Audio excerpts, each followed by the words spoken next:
Hermanos y hermanas, alabado sea Jesucristo. Bienvenidos a este nuevo encuentro de la Escuela de Contemplación. Nos alegra mucho contar con la presencia de ustedes, nos alegra mucho saber de ese interés que tienen por seguirse formando en esta escuela carmelitana. Vamos a empezar encomendándonos al Señor como hijos de Elías, que buscamos permanecer siempre delante del rostro de Dios y en su presencia. En el nombre del Padre, del Hijo y del Espíritu Santo. Amén. Santísima Virgen María, queremos pedirte que tú bendigas este espacio, que tú bendigas este momento de formación, que a través de lo que hoy vamos a ver, tú enciendas nuestro corazón, que llenes de un nuevo gozo y de un nuevo entusiasmo nuestra vocación, que nos enseñes los caminos para vivir en oración continua y en escucha continua de la palabra. Amén. En el nombre del Padre, del Hijo y del Espíritu Santo. Amén. Bueno, hermanos, vamos a hacer un recuento muy breve de lo que han sido nuestros encuentros hasta este momento. Empezamos viendo un poco lo que era la historia del Carmelo, empezamos viendo el papel de la Virgen María, continuamos viendo a Elías. Las dos fuentes del Carmelo son el profeta Elías, que es en la Biblia, y la Santísima Virgen María. El Carmelo es todo de María. Vimos lo importante que es aprender a permanecer en presencia de Dios en todos los momentos. Y en estos últimos encuentros nos hemos centrado en la celda. ¿Qué es eso de la celda? La celda es la habitación del monje, o sea, el lugar donde el monje vive habitualmente, donde duerme, donde descansa, donde lee, donde ora, ¿cierto? Pero ¿por qué se llama celda? No es como la celda de una cárcel, no, sino que nos explicaba el hermano el encuentro pasado. Si ustedes han visto los panales de las abejas, hay como unos hexágonos, como unos huequitos donde cada abeja se mete. Cada uno de esos huequitos se llama una celda, ¿cierto? Cada celda del panal. ¿Y qué hace la abeja en esa celda? Labrar la miel, ¿cierto?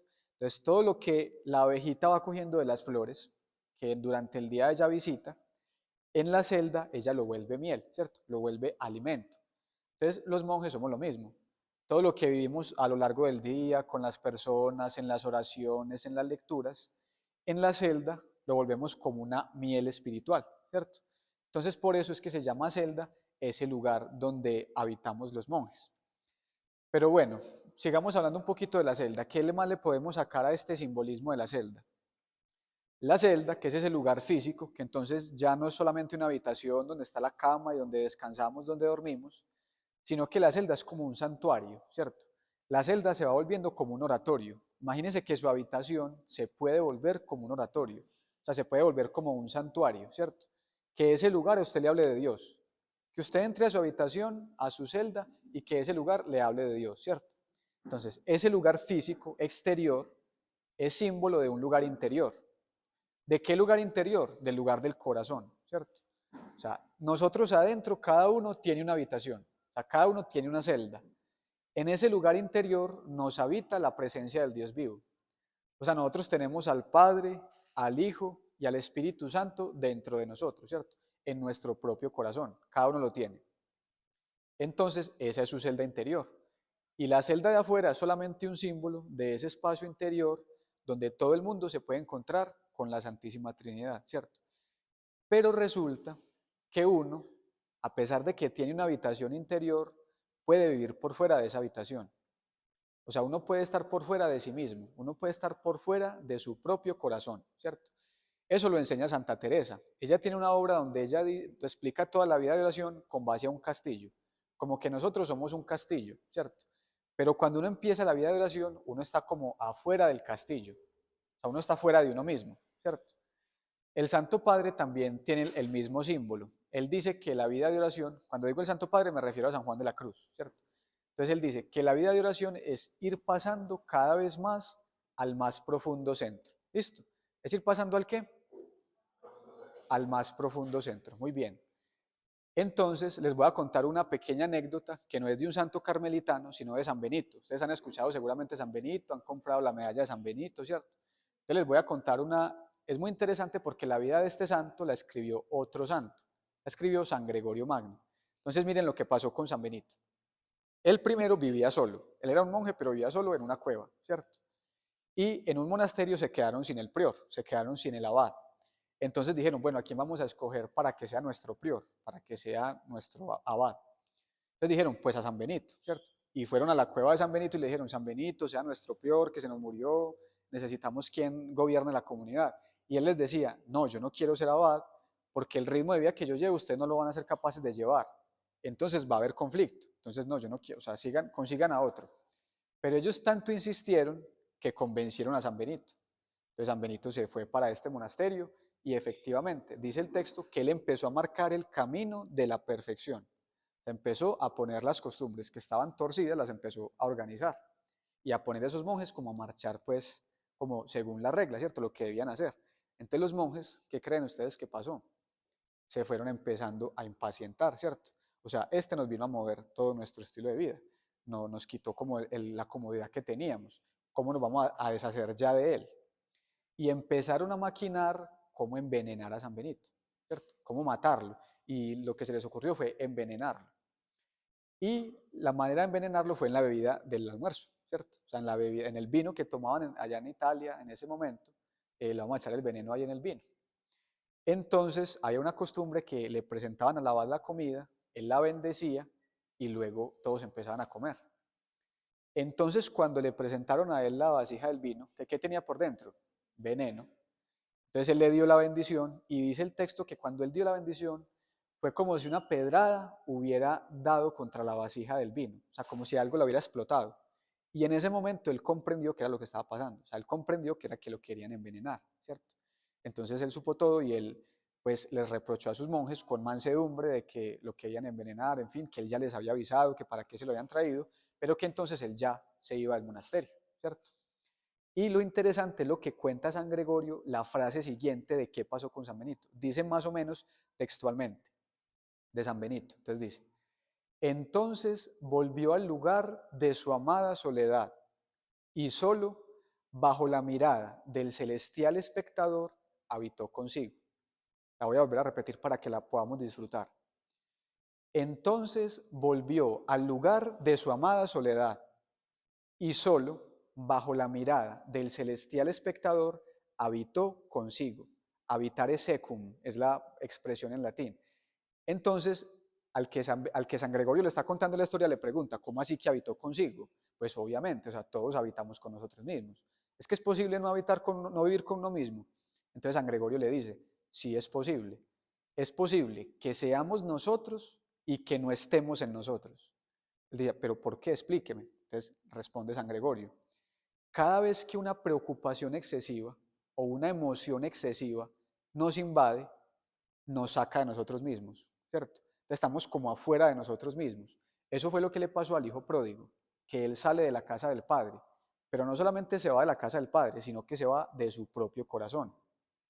Por eso cuando el texto empieza a relatar la conversión, lo primero que dice es que el hijo pródigo entró en sí mismo y se dijo, volveré a la casa de mi padre. O sea, antes de volver a la casa del padre, volvió a su propia casa, volvió a su propio corazón. Entonces, eso es lo primero que yo quiero como que todos tengamos claro, que es posible que usted no viva en usted mismo. O sea, es posible que en este momento usted no esté en usted mismo. Puede que esté aquí escuchando esta conversación y mentalmente usted está en otra parte. O sea que usted en este momento no está en usted mismo, ¿cierto? Es más, yo me atrevería a decir, la mayor parte del tiempo no estamos en nosotros mismos, porque estamos pensando en alguna otra cosa que tenemos que hacer después o que nos faltó por hacer, ¿cierto? Entonces, ¿qué es eso de permanecer en la celda? Eso, permanecer en nosotros mismos, permanecer en nuestro propio corazón, ¿cierto? Permanecer en el presente, permanecer bajo la mirada de Dios y en su presencia, ¿cierto? Entonces, ya con esto vamos cerrando como esta parte de la celda que empezamos a hablar el encuentro pasado y vamos a ir viendo un camino para permanecer en esa celda, un camino para permanecer en el propio corazón. ¿Cuál es el camino que hoy les vamos a enseñar para permanecer en el propio corazón? Los salmos. 150 amigos del monje y del laico que le enseñan a permanecer en su propio corazón. La Biblia tiene 150 salmos, ¿cierto? Entonces, ¿por qué es tan importante en la tradición carmelitana y en la tradición monástica los salmos? Porque los carmelitas al principio eran ermitaños, ¿cierto? Y no había Biblias como para todo el mundo, pues que cada uno tenía como su Biblia, como ahora que se llenó esta de agua. Dejémosla por aquí. Bueno, la salvé a tiempo. Listo. Bueno, entonces, los monjes no tenían Biblias para cada uno, sino que había Biblias en común.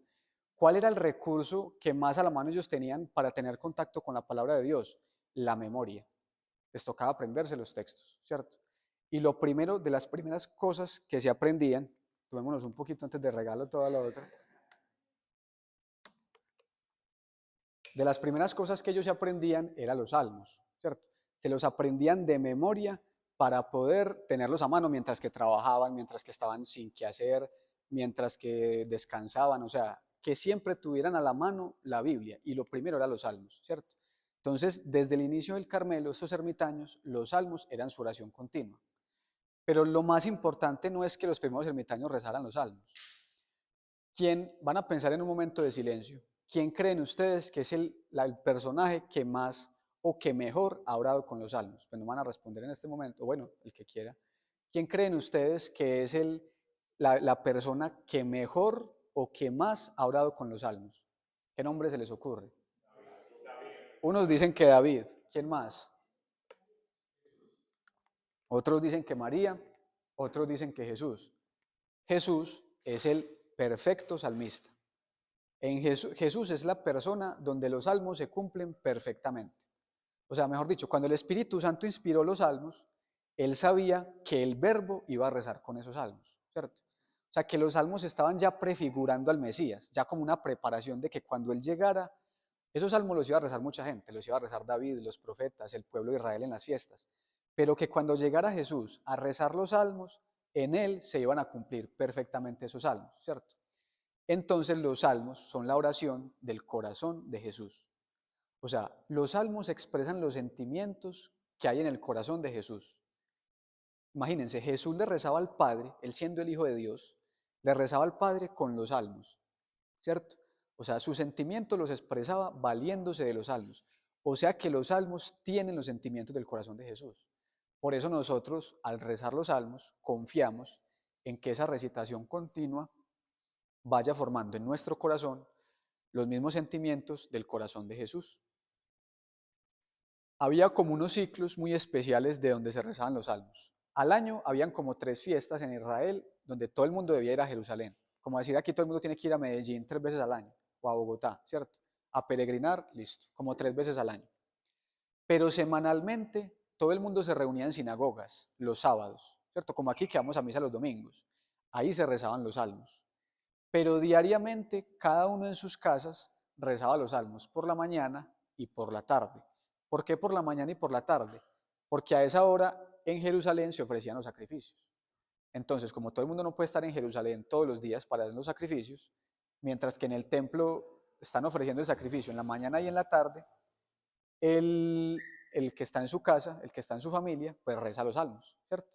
Entonces miren que Jesús tenía un ciclo anual de rezar salmos, un ciclo semanal de rezar salmos y un ciclo diario. O sea, hay unos salmos que se rezan todos los días por la mañana. Un buen judío, hay un grupo de salmos que son como 5 salmos y todos los días por la mañana se rezan esos salmos. O sea que Jesús rezó, o sea, tenemos los salmos que Jesús rezaba todos los días por la mañana. O sea, es una maravilla saber qué rezaba Jesús todos los días por la mañana, ¿cierto? Entonces, por eso para nosotros los salmos son esa oración tan importante. O sea, es rezar en Jesús, rezar con Jesús, ¿cierto? Y quiero compartirles con lo que queda de mi Biblia un fragmento del Salmo 119, que es el salmo más largo de la Biblia. ¿Cuál es el salmo más largo de la Biblia? El 119. Entonces, miren cómo este salmista ora. Unos príncipes me persiguen sin razón, mas mi corazón teme tus palabras. O sea, ya empezó quejándose el salmista de que lo están persiguiendo. El salmo es la oración del luchador, o sea, es la oración del que tiene problemas, no solo problemas exteriores, sino problemas interiores, pecados, escrúpulos, emociones que no controla, ¿cierto? Entonces el salmo es una oración de lucha, o sea, es una oración de guerra, no es la oración de los santos, ni de los perfectos, ni de los que más saben, no. La oración es el salmo de los humanos, de lo común y corriente, ¿cierto? Pero miren lo que sigue diciendo. Yo me regocijo en tu promesa, como quien haya un gran botín. O sea, el salmista en medio de sus problemas sabe que encontró un gran tesoro. ¿Cuál gran tesoro? El corazón de Dios. Porque en los salmos lo que aprendemos es a conocer el corazón de Dios. Usted quiere conocer quién es Dios, rece los salmos. En los salmos se describe quién es el Padre, ¿cierto? ¿Quién es Dios? Por ahí hay un salmo que dice, eh, como que Él perdona todas tus culpas, sana todas tus enfermedades, Él cura tus dolencias, te colma de gracia y de ternura, Él rescata tu vida de la fosa, ¿cierto? O sea, ¿quién es Dios? Es ese Dios tierno, ¿cierto? Como sobrepasa como el cielo la tierra, así está por encima la ternura de Dios sobre sus fieles, ¿cierto? Entonces, no me lo sé de memoria, como pueden ver, pero los invito a que hay 150 salmos donde hay un tesoro del corazón de Dios.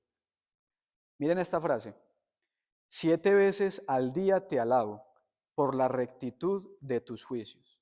Ese número es muy importante. De alabar al Señor, ¿cuántas veces? 7. ¿Por qué 7? Porque 7 es el número de la plenitud, como el número de la totalidad, ¿cierto? De lo perfecto. Entonces, decir que uno con los salmos se reúne 7 veces a alabar al Señor, es decir que todo el tiempo mío, todo el tiempo de mi vida, tanto del día como de la noche, está consagrado al Señor, ¿cierto? 7 veces al día te alabo porque cada segundo de mi vida está consagrado al Señor. Entonces, para eso sirven los salmos, para consagrar todo el tiempo de mis días y de mis noches al Señor. Rebosan paz los que aman tu ley, ningún contratiempo los hace tropezar. Espero tu salvación, Señor, y cumplo tus mandamientos. Guardo tus ordenanzas y tienes presente todos mis caminos. Miren todos los sentimientos que se dieron en este salmo. Empezó quejándose, luego contento porque había encontrado un rico botín, 7 veces al día te alabo y espero en tus juicios, ¿cierto? Entonces, miren que en este salmo suena mucho que lo que está haciendo el salmista es respondiéndole a la palabra de Dios. Me regocijo en tu promesa, espero tus dictámenes, aguardo tus mandamientos, ¿cierto? Siempre el salmo es una respuesta a la palabra de Dios. Todo lo que Dios nos dice en su palabra, nosotros lo respondemos con los salmos, ¿cierto? Entonces, ahora en este momento, en esta parte de la conversación, vamos a pasar a mirar lo que se llama en la iglesia la liturgia de las horas, ¿cierto? O sea, ya sabiendo esta motivación de los salmos, yo no sé, los que han venido al monasterio, los que alguna vez han visto un monje rezar, los monjes rezamos como con unos libros. Yo no sé si ustedes ven que nosotros nos sentamos con nuestras capas, en fin, y tenemos unos libros en las manos con los que rezamos los salmos, escuchamos las lecturas.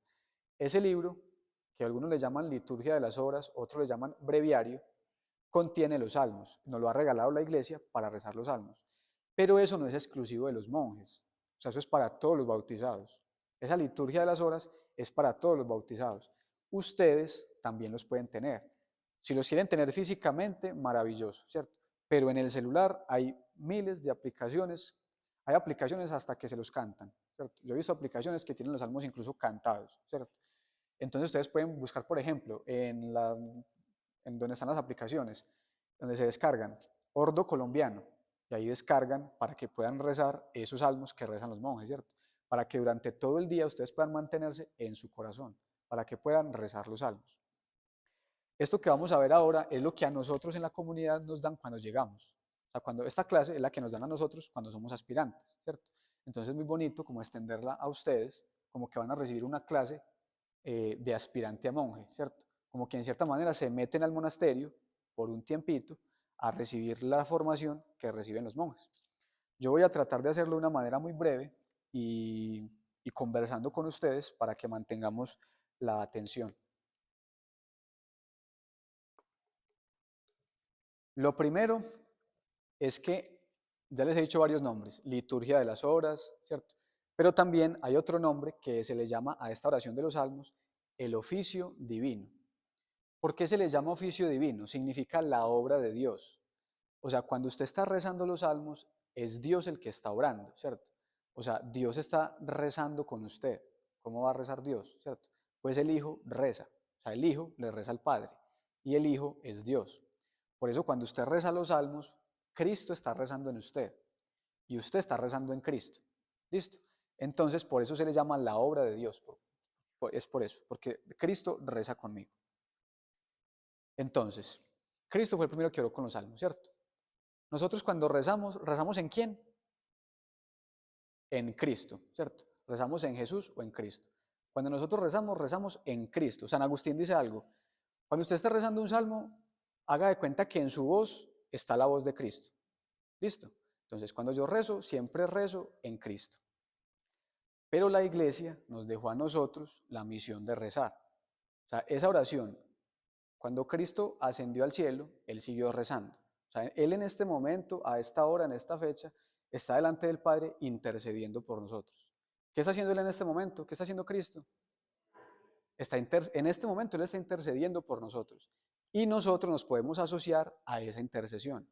La que Él está haciendo delante del Padre la hacemos nosotros con los salmos, ¿cierto? Entonces la iglesia ha recibido esa tarea de Él, de continuar esa oración, de unir la tierra y el cielo a través de los salmos en esta oración de intercesión. Bueno, ¿qué función tiene la liturgia de las horas? Ya los decía ahorita, la consagración del tiempo, o sea, santificar el tiempo. ¿Santificar qué? El tiempo. Entonces vamos a hacer de cuenta qué es eso de santificar el tiempo. El tiempo nuestro es un tiempo cronológico, ¿cierto? Es un tiempo que se nos va de las manos, es un tiempo que corre, que tengo que estar pendiente porque no me puedo pasar de las 4 de la tarde, ¿cierto? Porque nos tenemos que ir todos, ¿cierto? Ese es el tiempo cronológico. Pero en Dios hay un tiempo que es eterno, o sea, que no tiene ni antes ni después, no tiene ni pasado ni futuro, sino que es un eterno ¿qué? Es un eterno ahora o un eterno presente. ¿Listo? Cuando uno reza la liturgia, cuando uno reza los salmos, es como que ese tiempo eterno, ese presente de Dios continuo, entrara en el tiempo temporal.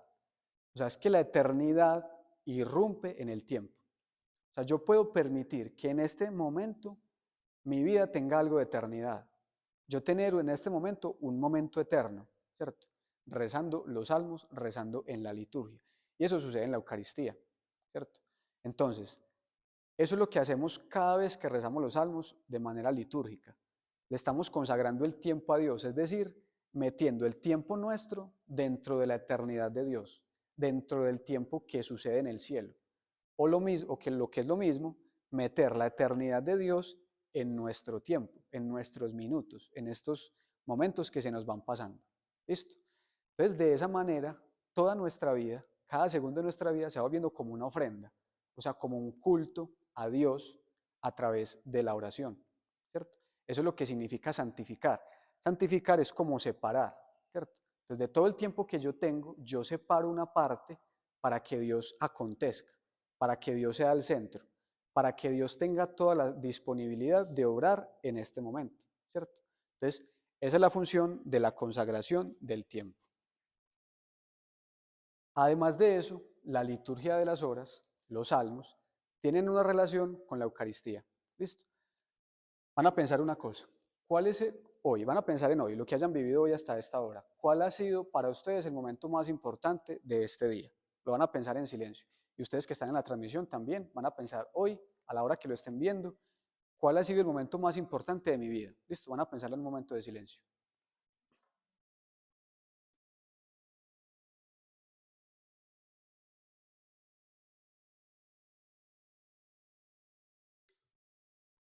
Listo, porque si no se me acaban de dormir a esta hora que es pesado. Bueno, en una sola palabra, ¿quién quiere compartir así? Lanzando una sola palabra, ¿cuál ha sido el momento más importante? Puede decir el almuerzo, cuando me desperté, en fin, listo. ¿Cuál ha sido el momento más importante de este día? ¿O no sabemos cuál ha sido el momento más importante? Para usted fue la Eucaristía, para ella también. ¿Quién tiene un momento distinto? Despertar.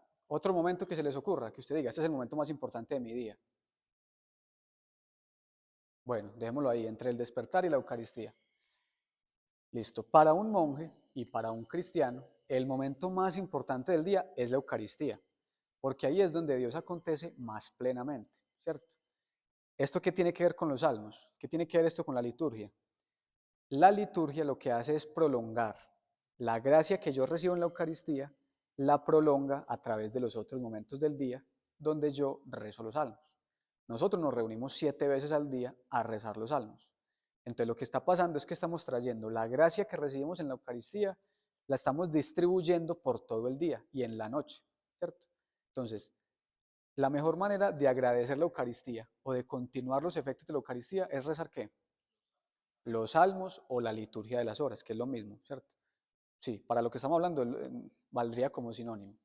Entonces, listo. Esa es la mejor manera de prolongar. Pero ¿cuál es la mejor manera de prepararme para la Eucaristía? ¿Qué dice la Iglesia? ¿Que ¿Cuál es la mejor manera de uno prepararse para la Eucaristía? A que no la adivinen. Los salmos. La mejor manera de prepararse para la Eucaristía es rezar los salmos, porque ellos crean en uno los sentimientos que se necesitan para rezar bien. Acción de gracias, deseo de alabar al Señor, deseo de arrepentirse de los pecados, deseo de estar unido al Señor, ¿cierto? Entonces, como genera esos sentimientos en mí, los salmos son la mejor preparación que yo tengo para vivir la Eucaristía. ¿Listo? Además de eso, la liturgia de las horas, que le voy a decir algunos nombres de algunas horas. Laudes, ¿las rezamos a qué horas? Por la mañana, eso ustedes ya saben. Vísperas, ¿a qué hora? Por la tarde, ¿cierto? Y tenemos otras horas, tercia, sexta y nona, ¿cierto? Que son a las 9, a las 12 y a las 3, ¿cierto? Del día. La última oración es completas, antes de irnos a dormir, ¿cierto? Y en cualquier momento del día se puede poner el oficio de lectura. ¿Listo? Más o menos esas son las horas que rezamos los monjes. Entonces, ¿qué tiene de particular esa? ¿Por qué estaba mencionando esto? Porque cada una de esas horas está llena de palabra de Dios. O sea, los salmos son palabra de Dios, ¿cierto? Pero las antífonas que acompañan los salmos son palabra de Dios. Están tomadas de la palabra de Dios, ¿cierto? Los himnos que tienen son inspirados en la palabra de Dios. Los responsorios, pues las lecturas breves son de la palabra de Dios. Las peticiones que hacemos, o sea, todo está tomado de la palabra de Dios. ¿Y qué tiene de especial la palabra de Dios? Pues que hay que rezarla tanto, ¿cierto? Que la palabra de Dios es una fuente primerísima de santificación, ¿cierto? Isaías dice una cosa, ahora que ha llovido tanto estos días y que la tenemos cerquita, que la palabra de Dios es como una lluvia, ¿cierto?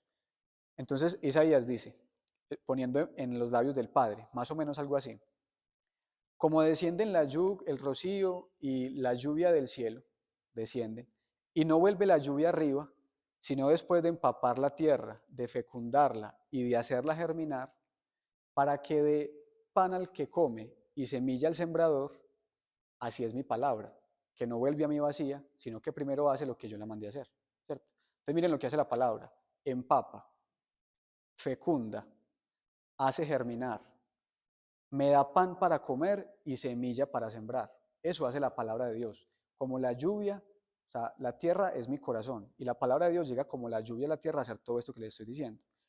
Y cada una de esas horas está llena de palabra de Dios. O sea, ustedes yo no sé si han visto alguna vez un monasterio, pero generalmente son dos grupos de monjes. Y unos recitan los salmos mientras que otro lo escucha y luego son el otro. Una estrofa, otra estrofa. Entonces somos como unos a otros proclamándonos la palabra de Dios, ¿cierto? Entonces miren que estamos muy cerca como de la santificación, ¿cierto? Mientras usted más cerca quiera estar de la santificación, pues más cerca debe estar de la palabra y más cerca debe estar de los salmos. También les decía que los salmos son unión con la iglesia del cielo, ¿cierto? San Bernardo nos dice, tomar un poquito de agua, que los ángeles son compañeros de los monjes.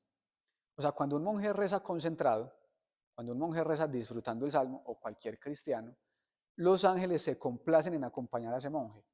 O sea, como el oficio de los ángeles, ¿cuál es? Pues alabar al Señor, ¿cierto?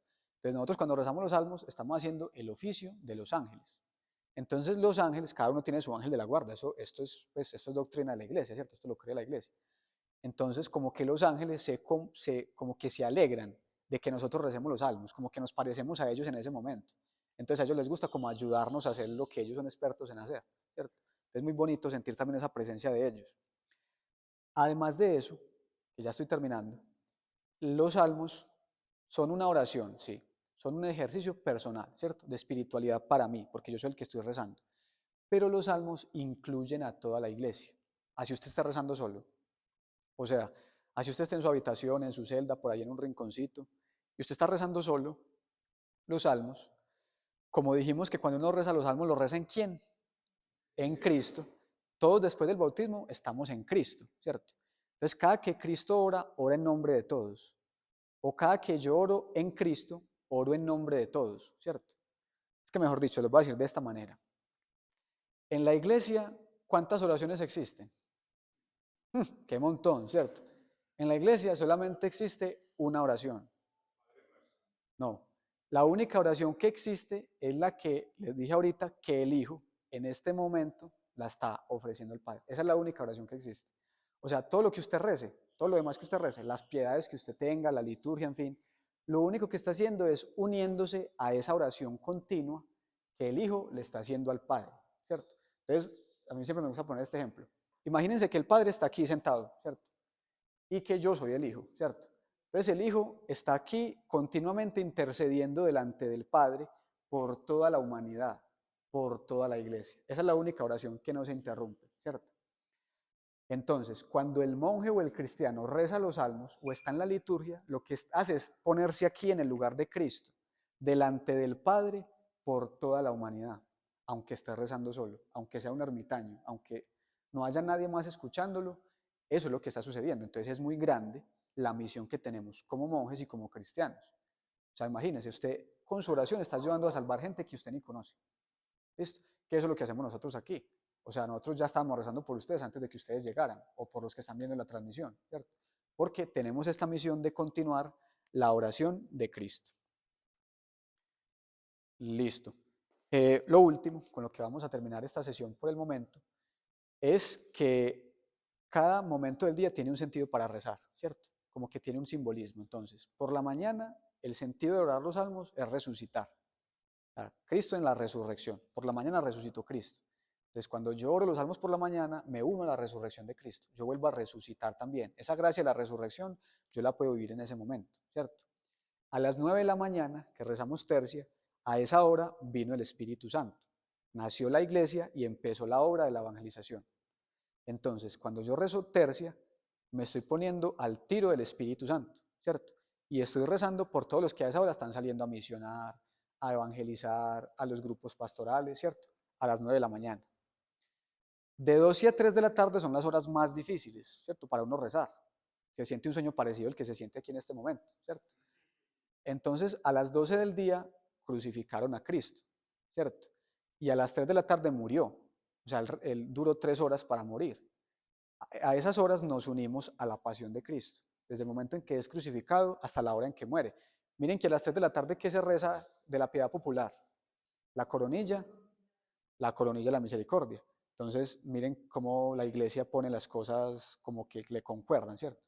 En vísperas, el sentido es ya la oración de la tarde, o sea, ya el sacrificio de la cruz, ¿cierto? Pero el sentido también es que en ese momento empieza a caer, ¿qué? La luz. El sol en ese momento empieza a caer y a llegar la oscuridad. ¿Cuál es el sentido de vísperas? Que mientras cae... En el micrófono. Yo voy a seguir mientras...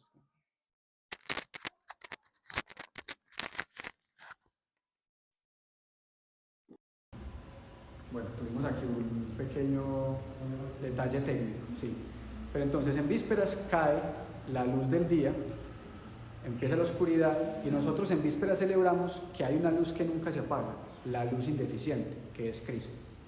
Entonces a esa hora generalmente siempre las preces dicen eso, Cristo, luz del mundo, sálvanos o algo así, o tú quieres la luz indeficiente, o sea, siempre se hace referencia a la luz, que así todo se oscurezca, hay una luz que no se apaga para el cristiano, que es Cristo, la luz indeficiente, ¿cierto?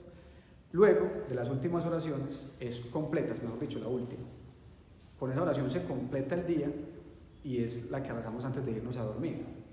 Esa oración tiene un significado muy especial con la muerte. O sea, incluso en ese momento hacemos examen de conciencia y la última bendición es el Señor nos conceda una noche tranquila y una santa muerte. En ese momento celebramos, pedimos al Señor una santa muerte, porque no sabemos si el otro día lo vamos a tener. Entonces, a ese momento la iglesia ha puesto la oportunidad de reconciliarlos con el Señor, de reconciliarse cada uno con el Señor en la oración de completas. Bueno, entonces más o menos esto es el camino que les queremos proponer para que cada uno permanezca en su corazón, para que cada uno no se aparte durante el día de la presencia del Señor a través de los salmos, que cada uno pueda buscar las maneras prácticas de poner en práctica esto, valga la redundancia. en su habitación. ¿Cómo hacer que la habitación me hable de oratorio? ¿Qué frasecita pongo? ¿Qué imagen de un santo? ¿Qué velita puedo poner? ¿Cómo la puedo organizar? Por ejemplo, alguna vez escuché una práctica muy linda y es, yo no sé si usted de su habitación puede saber dónde está el sagrario más cercano, o sea, dónde, para qué lado queda por esta ventana, por dónde queda la parroquia más cercana y cómo orientar toda mi habitación hacia ese sagrario. O sea, por ejemplo, cómo orientar la cama hacia ese sagrario, cómo orientar el escritorio hacia ese sagrario. O sea, como muy bonito, o sea, que yo me despierte y ya esté mirando al Santísimo más cercano. Que yo me siento en la mesita y estoy mirando hacia ese lugar, ¿cierto? Que los judíos hacían eso, ellos rezaban mirando a Jerusalén, ¿cierto? Entonces, eso es una forma práctica. Bueno, pero además de eso, en los celulares, cómo buscar la liturgia de las horas, aunque no las rece completas, rezar los salmos y la lectura breve, cómo escucharlos en audio, cómo verlos en videos. Existen muchos videos muy buenos que explican salmos. La práctica tan tradicional en nuestras casas de tener el Salmo 91 abierto en la Biblia en un atril, pero cuando rezarlo, ¿cierto? Entonces, desde la creatividad de cada uno, ¿cómo hacer para permanecer en el corazón mío por los salmos y cómo crear un espacio físico que me hable del cielo y de la presencia del Señor? Gloria al Padre, y al Hijo, y al Espíritu Santo.